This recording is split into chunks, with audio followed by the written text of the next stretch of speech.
بند آنکھوں سے نظر آنے والے وہ لوگ ہوتے ہیں جو دل کے اس کونے میں بستے ہیں جہاں سے محبت جنم لیتی ہے۔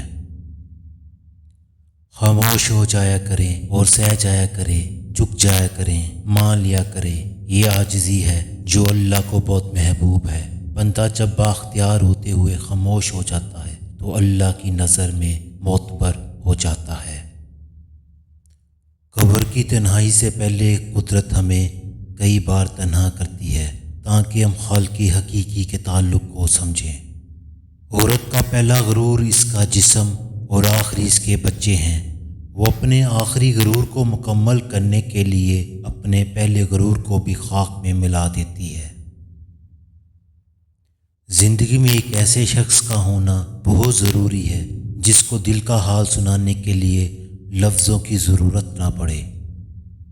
مرد جب کمانے لگتا ہے تو کبھی کبھی ذلت بھی یہ سوچ کر برداشت کر لیتا ہے کہ وہ جنہیں گھر کی چار دیواری میں چھوڑ کر آیا ہے وہ عزت کی زندگی گزار سکیں۔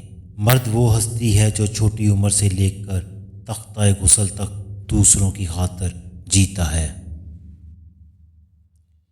کچھ آزمائشیں اور مشکلات ایسی بھی ہوتی ہیں جن کے ختم ہونے پر انسان کو احساس ہوتا ہے کہ زحمت نہیں بلکہ رحمت کا باعث تھیں۔ دنیا کا سب سے مشکل کام اس بات کی وضاحت کرنا ہے کہ آپ کسی کے ساتھ کتنے سچے اور مخلص ہیں۔